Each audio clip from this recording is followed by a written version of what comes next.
Hey guys, this is Apple Gamer 24/7. I'm here to give you guys a review today of the iPhone 4S. I had this phone for about a week and I just want to give you guys my full review and impressions of it today. So the iPhone 4S comes in both black and white. I have the black model, as you can see right here, and they're both available at launch. So if you guys are looking to see if the white iPhone is available, it is. You can go ask for it, and it will be in stock or something. But they come in 1632 or 64 gigabytes. And 64 gig is the first variant iPhone, and in the United States, it comes on AT&T, Verizon, and Sprint. If you don't want the iPhone 4S, you can also pick up the iPhone 4 for $99, and if you want the iPhone 3GS on AT&T, you can pick it up for 99 cents with all these prices with a 2-year contract. You can also get a unlocked version, which can be bought on Apple's retail online store, so you can have an unlocked version to take it across overseas if you need to use overseas carrier, or if you have an AT&T or Verizon plan but don't have an upgrade, you can do it that way, and I don't know, maybe save a little bit of money. I haven't looked at the upgrade cost lately, but that's what I know for pricing. So going over the design of it, it's pretty much the exact same as the CDMA iPhone that came out last year on Verizon. Some of the cases might not be compatible, but if you have any Verizon iPhone cases that you still save when you had a Verizon iPhone, they might work with this. Just double check to see if they fit. So going over the design more in depth, you still have the 3.5-inch screen as you found on all the previous iPhone models, starting from the first one. Up top, let me just bring this a little closer. You have the speaker and the front-facing camera for making FaceTime calls. Down at the bottom, you still got your home button for going back home from creating applications. On the side, it gets a little different with the iPhone 4S. You have an antenna break just like you had on the CDMA model, and the silent switch and the volume rockers have moved down from the GSM model, if you're familiar with that. The antenna is still down here just like it was on the iPhone 4.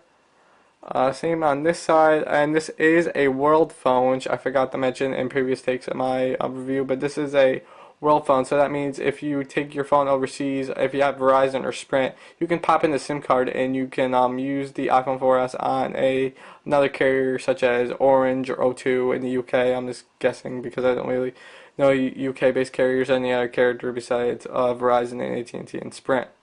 Here is the headphones jack for plugging in headphones, the second microphone for noise cancellation, and the power button.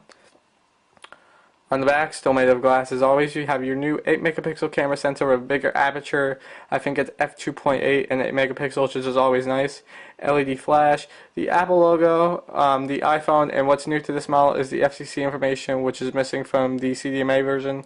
And down at the bottom, you get your 30-pin dock connector, a second speaker, and a microphone. So pretty much the hardware of this iPhone, it has a dual-core A5 chip. Now this is not a total dual-core processor. What I mean is that the clock speed is not 1 gigahertz as Apple mentioned. I know they advertise as 1 gigahertz because that is the full processor speed. They would probably use that in something like the iPad 2, but for the iPhone 4S it's a little bit different. They use a 800 megahertz dual-core A5 chip.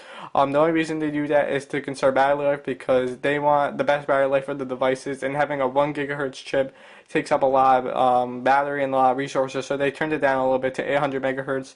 Going over the performance, if I would turn the phone on and scroll through my home screens as I normally would, there is no lag, and I haven't seen any slowdown since I bought the phone. So even if it has a 800 megahertz processor compared to some Android phones that have 1 gigahertz and 1.2 gigahertz, I haven't seen any difference, and I think it just runs just as fine because I have put this up against a Galaxy Nexus that I have in the house, and it seems to run just as fast or even faster than that. So just in general performance, the phone is quite zippy. What else can I say? The home button, I was a little concerned about the home button. This home button has a little more like clickiness to it, which I like a lot, but at my other iPhone didn't have that. The one thing I did also notice too, this is something new for me, it goes the right way for the right model, and as I'm talking, I'm opening applications. So better close out those. But overall, the phone is quite zippy, and if you're just looking to browse email, surf the web, make some phone calls, text, this phone will definitely get the job done for you. Network comparisons I'm gonna talk about next. As you guys may have known, I switched my iPhone from AT&T to Verizon, and I do have to say my overall week with Verizon Wireless has been awesome. I only had a few small problems with just putting my number over when I first got my phone.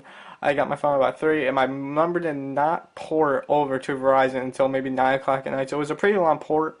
But other than that, I haven't had too many problems. I had to switch my data plan over to what I had in AT&T because they would match it for me, which is nice. But over on AT&T, on Verizon, I should say, is very nice and fast. No drop calls, better service. I'm really happy with it. I actually did a speed test before I got rid of my AT&T iPhone of the network speeds around here, comparing it to Verizon. I'll put that picture up now so you guys can see it. And obviously, judging from the picture, the Verizon model is definitely a lot faster than the AT&T version around here. So I have to give Verizon props for their network speed. Next thing I'm going to do is review Siri. Siri is the voice assistant that comes on every iPhone 4S or iPhone 4 if you jailbreak. But this is just going to give you a demo of what you can do. You can ask Siri questions, you can make appointments, you can make notes, you can make reminders. It's basically everything you want. So we're going to do some test stuff here. What is the weather like today? Can this guy process it?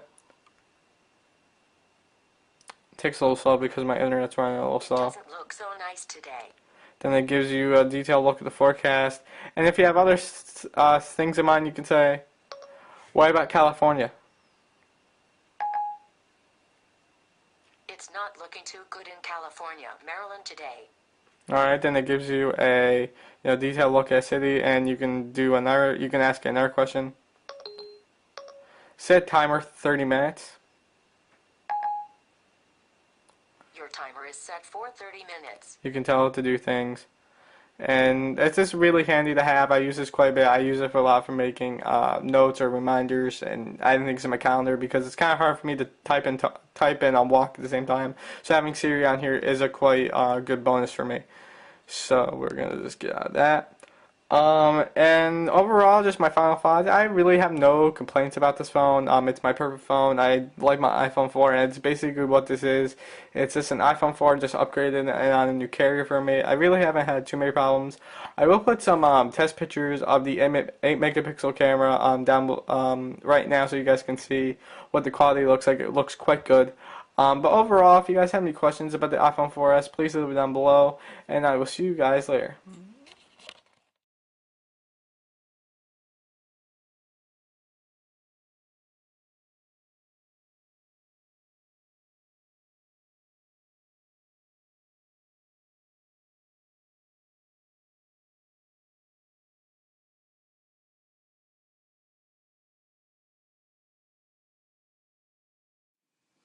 Alright guys, this is my first video taking on the iPhone 4S. I forgot to mention in my review that this iPhone 4S also records 1080p HD video recording, so which is good. So right now I'm just showing you guys the IMAX screen, and the tap to focus still works. If I want to go over to my second monitor and focusing on it, I just tap on it like normal. And then the off focus should turn back in once I hit another object. But this is what the video quality looks like, guys. Tell me what you guys think down below. And I hope you guys enjoyed the review, and I'll see you guys in the next video once again.